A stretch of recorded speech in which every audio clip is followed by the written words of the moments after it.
વરસાદના માહોલ વચ્ચે આજે આસો નવરાત્રીનો પ્રારંભ થયો છે. નવરાત્રીનો પ્રારંભ થતા ગરબા પ્રેમીઓ અને ખેલૈયાઓમાં અનેરો ઉત્સાહ જોવા મળી રહ્યો છે. સાથે આજે નવરાત્રીના પ્રથમ દિવસે તમામ માતાજીના મંદિરોમાં પણ ભક્તોનું ઘોડાપૂર જોવા મળ્યું. આજે પ્રથમ નોરતે સુરતના ભાગલ વિસ્તારમાં અંબાજી રોડ ખાતે આવેલ પૌરાણિક એવા અંબાજી અને મહાકાલી માતાજીના મંદિરમાં ભક્તોની વહેલી સવારથી ભારે ભીડ જોવા મળી હતી. ભાગલ ખાતે આવેલ અંબાજી અને મહાકાલી માતાના મંદિરમાં નવરાત્રી દરમિયાન દેશ વિદેશથી ભક્તો દર્શન કરવા આવતા હોય છે. અંબાજી મંદિર પૌરાણિક હોવાથી શિવાજી મહારાજનો પણ ઇતિહાસ આ મંદિર સાથે જોડાયેલો હોવાની માન્યતા છે. નવરાત્રી દરમિયાન અંબાજી મંદિરમાં વિશેષ આરતી કરવામાં આવે છે. સાથે આઠમના દિવસે ખાસ માતાજીને શણગાર કરવામાં આવે છે, જેના દર્શન ભક્તોને વર્ષમાં નવરાત્રીની આઠમ દરમિયાન જ થતા હોય છે. તો આ સાથે મંદિરમાં આઠમના દિવસે નવચંડી હવન પણ કરવામાં આવે છે. અંબાજી મંદિર દ્વારા દશેરાના દિવસે માતાજીની રથયાત્રા કાઢવામાં આવે છે, જેમાં ચાંદીના રથમાં બિરાજમાન થઈ માતાજી નગરચર્યાએ નીકળી ભક્તોને દર્શન આપે છે. તો બીજી તરફ અંબાજી રોડ ખાતે આવેલ જ મહાકાલી માતાનું મંદિર પણ પૌરાણિક હોવાથી દૂર દૂરથી ભક્તો અહીં માતાજીના નવરાત્રી દરમિયાન દર્શન કરવા આવે છે. જે ભક્તો પાવાગઢ નથી જઈ શકતા તેઓ અહીં આવીને માતાજીની માનતા રાખે છે. નવરાત્રી દરમિયાન મહાકાલી માતાજીને પણ 9 દિવસ અલગ અલગ સવારી આપી વિશેષ શણગાર કરવામાં આવે છે. નવરાત્રીનો આજે પ્રારંભ થતા માતાજીના તમામ મંદિરો આજે જય જય અંબેના નાદથી ગુંજી ઉઠ્યા હતા.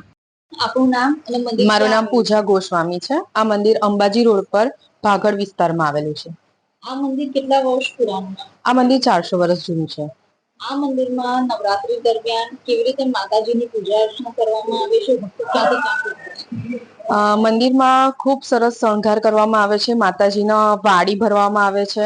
માતાજીને નવદુર્ગા માતાજીની પૂજા કરવામાં આવે છે, એની સ્થાપના કરવામાં આવે છે અને ખૂબ દૂર દૂરથી ભક્તો દર્શન કરવા આવે છે.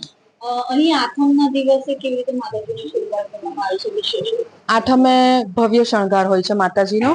એ વાડી ને બધું ખૂબ સરસ હોય છે. માતાજી સાક્ષાત દર્શન આપતા હોય એવું લાગે છે.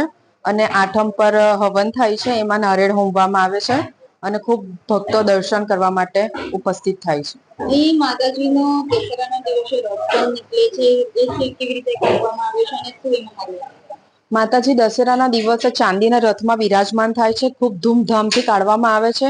દરેક શેરીઓ શણગારવામાં આવે છે અને સાડીઓથી આગમન થાય છે. શેરીઓ સાડીઓથી બધી શણગારવામાં આવે છે. રંગોળી પૂરે છે. આખી શેરીઓમાં ગુલાબના સાથિયા કરવામાં આવે છે. જી જે નવરાત્રીની શરૂઆતના દિવસે જે માતાજીનું ઘર સ્થાપન પણ કરવામાં આવે છે, તો એ કઈ રીતે માતાજીના 10 દિવસ પૂરા થાય એટલે અમે ઝવેરા પ્રસાદીમાં આપીએ છીએ. એ બરકતી તરીકે આપણે ગલ્લામાં મૂકી શકીએ છીએ. એ ભગતો લેવા માટે ઉમટી પડે છે. નવરાત્રી છે, માતાજી બસ માતાજીના 10 દિવસ દર્શન કરવા આવો. માતાજી તમારી બધોની મનોકામના પૂરી કરે અને અમને તો અનુભવ થયા જ છે, માતાજીના સાક્ષાત છે. આજથી આસો નવરાત્રીની શરૂઆત થઈ છે, ત્યારે વહેલી સવારથી માતાજીના તમામ મંદિરોમાં જય જય અંબેના નાદથી તમામ મંદિરો ગુંજી ઉઠ્યા છે. વહેલી સવારથી જ માતાજીના મંદિરોમાં ભક્તોની ભીડ જોવા મળી રહી છે. આપણે અહીં હાલ સુરતના અંબાજી રોડ ખાતે આવેલ મહાકાલી માતાજીના મંદિરમાં ઉપસ્થિત છે. તો ત્યાંના મહારાજ પાસેથી જાણીએ કે અહીં માતાજીનો શું મહિમા છે, 9 દિવસ કેવી રીતે માતાજીની પૂજા અર્ચના કરવામાં આવે છે. આપણું નામ? મારું નામ ભાવિક ગૌતમભાઈ જોશી છે. મહાકાળી મંદિરમાં ટ્રસ્ટી અને મહારાજ છું. આ મંદિર આશરે 310 વર્ષ જૂનું છે, જેની સ્થાપના વિક્રમ સંવત 1771 થઈ હતી.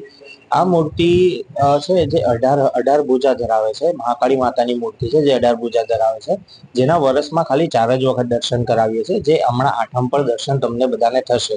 ને મહાકાળી માતાનું જે રૌદ્ર સ્વરૂપ, જે અસલ સ્વરૂપ જે કહેવામાં આવે છે, તે કાળી ચૌદસના દિવસે વર્ષમાં એક જ વખત દર્શન થશે. નવરાત્રીના 9 દિવસમાં માતાજીના અલગ અલગ સ્વરૂપોના દર્શન કરવામાં આવશે. અલગ અલગ વાહનો પર બિરાજીને એમના દર્શન કરાવવામાં આવશે. માતાજીના નવદુર્ગાની સ્થાપના કરવામાં આવી છે, જે 9 દિવસ માતાજીનું પૂજન અર્ચન બધું થશે. આઠમના દિવસે હવન થશે ને 9મના દિવસે માતાજીનું ઉત્થાપન થશે. મહાકાળી અને બહુચરાજી આ બે માતાજી એવા છે જેના 9મના પારણા થાય છે, એટલે એમનું 9મનું ઉત્થાપન થાય છે. બાકી બધા માતાજીના 10મના પારણા થાય એટલે દશેરાના દિવસે ઉત્થાપન થાય છે. આ મંદિર કેટલા વર્ષ જૂનું છે અને ભક્તોની ક્યાંથી રચના છે? આ મંદિર આશરે 310 વર્ષ જૂનું છે.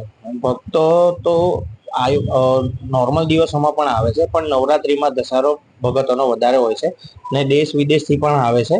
અહીંયા એક હતા, જે એક ભાઈ હતા જે વિદેશથી પણ આવતા હતા, ઇંગ્લેન્ડના હતા, જેમણે સનાતન ધર્મ અપનાવ્યો હતો અને અમારી મૂર્તિમાં એમને એટલી આસ્થા થઈ ગઈ હતી કે અહીંયા ઘણી વખત આવી ગયા છે દર્શન કરવા એ ભાઈ પણ.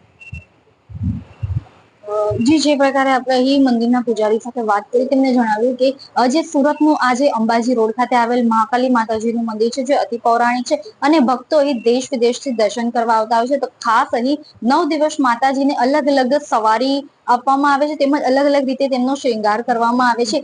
અને જે છે તે 9 દિવસ માતાજીની સવાર સાંજ આરતી અને થાળ કર્યા બાદ જે નોમના દિવસે માતાજીનું ઉત્થાપન કરવામાં આવે છે અને 9 દિવસ અહીં માતાજીના ઘટ સ્થાપન પણ જે ઘટ સ્થાપનમાં ઝવેરાનું પણ જે વાવેતર કરવામાં આવે છે. અને જે કહેવાય છે કે નોમના દિવસે જ્યારે ઉત્થાપન થાય છે ત્યારે માતાજીના ઝવેરા લોકોને પ્રસાદી રૂપે અહીંથી આપવામાં આવે છે. કેમેરા પર્સન સાથે રશ્મિ રાણા, વક્તા.